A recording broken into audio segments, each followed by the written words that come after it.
جاسوسی اور ایکشن سے بھرپور ایک ایسے نوجوان کی کہانی۔ پاکستانی خفیہ ایجنسیاں بھی جس کا سہارا لینے پہ مجبور ہوئیں، جس نے پاکستان کے خلاف کی گئی عالمی سازشوں کو جڑ سے اکھاڑ پھینکا۔ آگے بڑھنے سے قبل چینل کو سبسکرائب کر لیجئے تاکہ ہر آنے والی قسط آپ تک پہنچ پائے۔ آئیے آج کی قسط کا آغاز کریں۔ یہ دن بہت ہی پریشان کن گزرا۔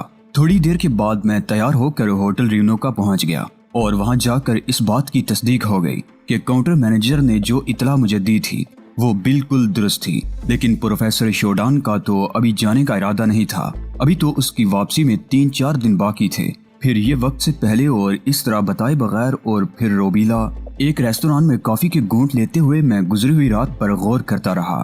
آخر ایسی کیا بات ہوئی ہے جس کی وجہ سے روبیلا اچانک ہی اس طرح چلی گئی اور انہوں نے کمرہ بھی چھوڑ دیا، مجھ سے ملاقات بھی نہ کی۔ حالانکہ رات کے وہ لمحات جب میں ہوش و حواس میں تھا اس کے ساتھ بہت ہی دلکش اور دلچسپ گزرے تھے۔ دفتری میرے ذہن میں ایک جماکا سا ہوا۔ میں نے ابھی سوچا تھا کہ رات کے وہ لمحات جب میں ہوش و حواس میں تھا دلکش و دلچسپ گزرے تھے، تو کیا کچھ لمحات ایسے بھی تھے جب میں ہوش و حواس سے عاری ہو گیا تھا، لیکن کیسے آخر کیسے؟ اور ذہن پر انتہائی زور دینے کے باوجود مجھے یاد نہ آیا کہ وہ نیند مجھ پر کیوں ٹوٹ پڑی تھی جس نے مجھے روبیلا جیسی پرسحر شخصیت کی تڑپ کے باوجود گہری نیند سلا دیا تھا۔ بہرحال کوئی فیصلہ نہیں کر پایا اور نہ جانے کہاں مارا پھرتا رہا۔ آج دوستوں سے ملاقات بھی نہیں کی تھی۔ ویسے بھی یہ دن ان سے ملاقات کے دن نہیں تھے۔ جب کوئی اہم مسئلہ ہوتا تھا تو ان سب کو اطلاع دے دی جاتی تھی۔ سرے راہ کبھی مل گئے تو دوسری بات ہے۔ ان دنوں چونکہ مکمل طور پر روبیلا میں گم تھا، اس لیے دوست بھی مجھ سے دور ہٹے ہوئے تھے۔ روبیلا کے بارے میں سوچتے سوچتے ذہن تھک گیا تو میں نے اسے دماغ سے نکال پھینکا۔ میں محدود تو نہیں تھا، زندگی میں بے شمار مشاغل تھے۔ جہنم میں جائے روبیلا، اس میں کوئی شک نہیں کہ اس کی دلکشی برسوں یاد رکھنے والی چیز تھی، لیکن بڑے پراسرار انداز میں وہ مجھ تک پہنچی تھی اور دونوں باپ بیٹی بڑے پراسرار انداز میں ہی غائب بھی ہو گئے۔ شام کے تقریباً 7 بجے گھر واپسی ہوئی تھی۔ گھر میں داخل ہو کر محسوس کیا کہ کوئی خاص بات ہے اور میں اس خاص بات کے بارے میں سوچتا ہوا اپنے کمرے میں چلا گیا۔ باقی وقت اپنے کمرے میں ہی گزارا تھا۔ یہ بات اب میرے لیے قابل حل نہیں رہی تھی کہ روبیلا کے اس طرح غائب ہو جانے کی وجہ معلوم کر سکوں۔ کوئی ذریعہ ہی نہیں تھا۔ لے دے کے چوکیدار تھا جو روبیلا کی یہاں آمد کے بارے میں جانتا تھا، لیکن جانے کے بارے میں وہ بھی نہیں جانتا تھا۔ رات کو نہ جانے کب تک بستر پر لیٹا روبیلا کے بارے میں سوچتا رہا۔ گزری ہوئی رات کے وہ لمحات جو میرے ذہن کے پردوں پر نقش تھے میرے وجود میں سرایت کر کے پھریریاں دوڑاتے رہے، اور اس کے بعد میں نے سب کچھ ذہن سے جھٹک دیا اور گہری نیند سو گیا۔ دوسری صبح جاگا اور معاملات سے فارغ ہو کر ناشتے کے کمرے میں پہنچا تو ناشتے کی میز پر کوئی موجود نہیں تھا۔ بڑی حیرت ہوئی۔ یہ گھر تو وقت کی پابندی کے لیے بڑی شہرت رکھتا تھا، آج سب کے سب کہاں غائب ہو گئے؟ میں جلدی آ گیا یا ان لوگوں کو دیر ہو گئی؟ باہر نکلا تو سامنے ہی طاہر بھائی نظر آئے جو اپنے کمرے کی جانب جا رہے تھے۔ چہرے پر ایک عجیب سی سنجیدگی طاری تھی۔ جناب طاہر جمال شاہ صاحب، ناشتے کا وقت ہو گیا ہے، کیا ملازمین ہڑتال پر ہیں؟ میں نے سوال کیا اور طاہر مجھے عجیب سی نگاہوں سے دیکھتے ہوئے چند قدم آگے بڑھ گئے۔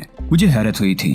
اس کے بعد میں دوسرے لوگوں سے استفسار حال کرنے لگا، لیکن کوئی صحیح صورتحال نہیں معلوم ہوئی۔ ڈیڈی کے کمرے میں پہنچا تو ڈیڈی بھی غائب تھے۔ بڑا تعجب ہوا۔ بالآخر ماں کے پاس پہنچ گیا اور ان سے تمام صورتحال معلوم کی۔ کیا بات ہے ممی، آج گھر کی کیفیت کچھ بدلی ہوئی ہے اور یہ ناشتے کا پروگرام کیوں ملتوی کر دیا گیا؟ کیا ڈیڈی وقت سے پہلے باہر چلے گئے؟ تم ان چیزوں سے دلچسپی کہاں رکھتے ہو جہانگیر؟ تمہیں کیا معلوم کہ گھر کیا چیز ہوتی ہے؟ ممی نے تلخ لہجے میں کہا۔ مگر کچھ پتا تو چلے، مجھے گھر کے بارے میں تو مجھے معلوم ہے کہ کیا چیز ہوتی ہے، لیکن گھر کے حالات کے بارے میں عموماً مجھے نہیں معلوم ہوتا۔ کیا تم ان معاملات میں دلچسپی لیتے ہو؟ ممی برا بلا کہنا چاہتی ہیں تو دوسری بات ہے، کہہ لیجئے، میں سن رہا ہوں، لیکن آپ کا فرض ہے کہ آپ مجھے بتائیں، آخر یہ سارا گھر پریشانی کا شکار کیوں ہے؟ رات کو ہمارے گھر چوری ہو گئی ہے، میرا مطلب ہے پرسوں رات کو۔ جی؟ میں نے متخیرانہ انداز میں کہا۔ ہاں، تمہارے ڈیڈی کی تجوری سے کچھ انتہائی اہم کاغذات غائب ہو گئے ہیں۔ کب؟ میں نے متعجبانہ انداز میں سوال کیا۔ کہا نا پرسوں رات۔ مگر کیسے غائب ہو گئے؟ چور کہاں سے داخل ہو گیا؟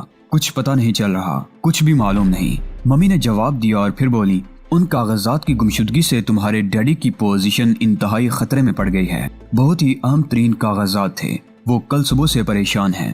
آج رات کو تو گھر بھی واپس نہیں آئے۔ اوہ، میں نے متخیرانہ انداز میں گردن ہلائی اور ایک بار پھر میرے ذہن کے کسی گوشے میں ایک کلک سی ہوئی۔ پرسوں رات کا مطلب یہ تھا کہ وہ رات جس رات روبیلا میرے کمرے میں تھی اور جس رات میں آدھی رات کے بعد اپنے ہوش و حواس سے بیگانہ ہو گیا تھا۔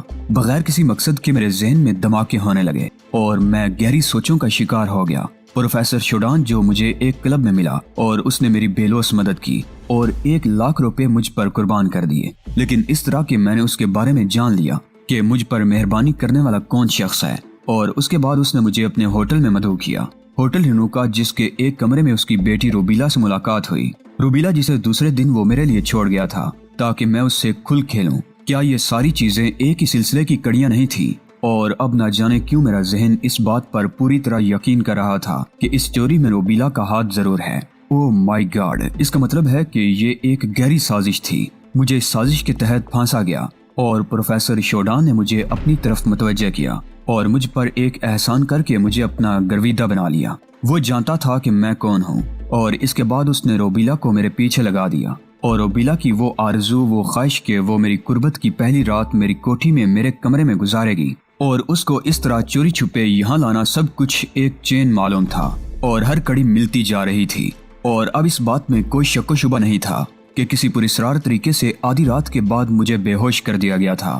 روبیلا نے مجھے اپنے سیر میں جکڑ لیا تھا اور میری شخصیت سے پورا فائدہ اٹھایا تھا۔ اس کا مقصد تھا کہ اپنے باپ کے لیے اس پریشانی کا باعث میں ہی بنا ہوں۔ نیلا رنگ میری آنکھوں میں دھول کی طرح اڑنے لگا اور میں اپنی آنکھیں ملتا رہا۔ یہ تمام سوچیں اس جذبات کی حامل تھی جو میرے دل میں پیدا ہو رہے تھے۔ بے شک برائیوں کی انتہا کو پہنچا ہوا تھا۔ اپنے باپ کے لیے بہت سی مشکلات پیدا کی تھی میں نے، لیکن ابھی تک کوئی ایسا کام نہیں کیا تھا جس کا براہ راست اثر میرے ڈیڈی پر پڑا ہو۔ یہ پہلا موقع تھا کہ ان کی نیک نامی خطرے میں پڑ گئی تھی۔ میرے دل میں وہ جذبات تو نہ جاگے جو اس قسم کے موقعوں پر جاگ اٹھتے ہیں، لیکن ایک احساس ضرور جاگ اٹھا کہ میں اگر اپنے لیے کارآمد نہ بن سکا تو کم از کم مجھے ان کی پوزیشن کے لیے خطرناک بھی نہیں بننا چاہیے تھا۔ یہ غلطی مجھ سے ہوئی ہے، اس کا سدباب کیا ہو سکتا ہے، کیا کیا جا سکتا ہے؟ وہ دن بھی میرے لیے انتہائی برا دن تھا جب میں سارا دن پروفیسر شوڈان اور روبیلا کی تلاش میں شہر بھر کے ہوٹلوں کی خاک چھانتا رہا تھا۔ یہ بات میرے ذہن میں آئی کہ ہو سکتا ہے وہ لوگ یہ ہوٹل چھوڑ کر کسی اور ہوٹل منتقل ہو گئے ہوں۔ فوراً ہی تو ساری کارروائی کرنے کے بعد اس ملک سے نکل جانا ان کے لیے ممکن نہیں تھا۔ وہ ذرائع بھی سوچتا رہا جن کے ذریعے یہ معلومات حاصل کی جائیں کہ کسی ایئر لائن سے انہوں نے جانے کی کوشش کی ہے یا نہیں۔ بہرطور انتہائی پریشانی کے عالم میں گھر میں داخل ہوا تھا۔ گھر کی کیفیت جوں کی توں تھی۔ معلوم ہوا کہ ڈیڈی آج دن بھر ہی تشریف نہیں لائے ہیں۔ طاہر بھیا سے ملاقات ہوئی۔ وہ عجیب سنکی قسم کے آدمی تھے، مجھ سے بہت کم گفتگو کرتے تھے، بلکہ بعض اوقات تو ان کی دماغی حالت پر بھی شبہ ہونے لگتا تھا، کیونکہ میں ان سے کوئی سوال کرتا تو وہ جواب دیے بغیر آگے بڑھ جاتے۔ پتہ نہیں ان کی یہ کیفیت کیوں ہو گئی تھی۔ یہ کیفیت ہمیشہ سے نہیں تھی، بلکہ چند سالوں سے یہ معاملہ چل رہا تھا۔ اس کے بعد اکبر بھیا ہاتھ لگ گئے۔ یہ ذرا نرم مزاج اور مجھ سے تھوڑا بہت اتفاق برتنے والے تھے۔ میں نے ان سے ڈیڈی کے بارے میں سوال کیا تو وہ برائے ہوئے لہجے میں بولے، ڈیڈی کی پوری زندگی کی نیک نامی خطرے میں پڑ گئی ہے جہانگیر۔ سمجھ میں نہیں آتا ہم لوگ ان کے لیے کیا کریں۔ بہرطور یہ بات بھی انتہائی ٹھوس حیثیت کی حامل ہے کہ وہ کاغذات جو ڈیڈی کے پاس سے گم ہوئے وہ ڈیڈی کی مکمل طور پر ذمہ داری تھے، بلکہ یوں سمجھ لو کہ ڈیڈی محکمے کے قانون کے خلاف انہیں اپنے ساتھ لے آئے تھے اور اپنی حفاظت میں رکھا تھا انہوں نے۔ ان کے تصور میں بھی نہیں تھا کہ کوئی ان کی کوٹھی میں پہنچ کر ان کی تجوری پر ہاتھ صاف کر جائے گا۔ کوٹھی میں داخلہ بہرطور ایک مشکل کام ہے۔ میں اظہار افسوس کے علاوہ اور کیا کر سکتا تھا۔ ڈیڈی کے بارے میں پوچھا تو پتا چلا کہ دوپہر کو یہاں آئے تھے اور 1 گھنٹہ گزارنے کے بعد پھر چلے گئے۔ اس سلسلے میں ان سے جواب طلبی کی جا رہی ہے اور ان کے لیے کافی مشکلات پیدا ہو گئی ہیں۔ رات کے تقریباً 10:30 بجے تھے۔ میں نے تنہا ہی اپنے کمرے میں کھانا کھایا تھا۔ بھوکا رہنے کی عادت مجھے نہیں تھی، حالانکہ بعد میں افسوس ہی ہوا تھا کہ کیوں نہ شام کا کھانا کھا کے ہی گھر میں داخل ہوتا۔ یہاں کھانا مانگنا بھی کچھ عجیب سا لگا تھا۔ پتا چلا کہ دوسرے لوگوں نے بھی ٹھیک سے کھانا وانا نہیں کھایا ہے۔ سبھی ڈیڈی کی پریشانی میں شریک تھے، لیکن یہ احساس میرے لیے انتہائی روح فرساں تھا کہ اس پریشانی کا باعث میں بن گیا ہوں۔ نہ جانے کیوں میری فطرت میں ایک نمایاں تبدیلی سی پیدا ہو گئی تھی۔ 10:30 بجے میرے کمرے کے دروازے پر ایک ہلکی سی دستک ہوئی اور میں نے ملازم سمجھ کر اندر آ جائے کی اجازت دے دی، لیکن اندر آنے والی شخصیت میرے باپ کی تھی اور میں اچھل کر اپنے بستر پر بیٹھ گیا۔ ڈیڈی شاید زندگی میں دوسری بار ہی میرے کمرے میں آئے ہوں گے۔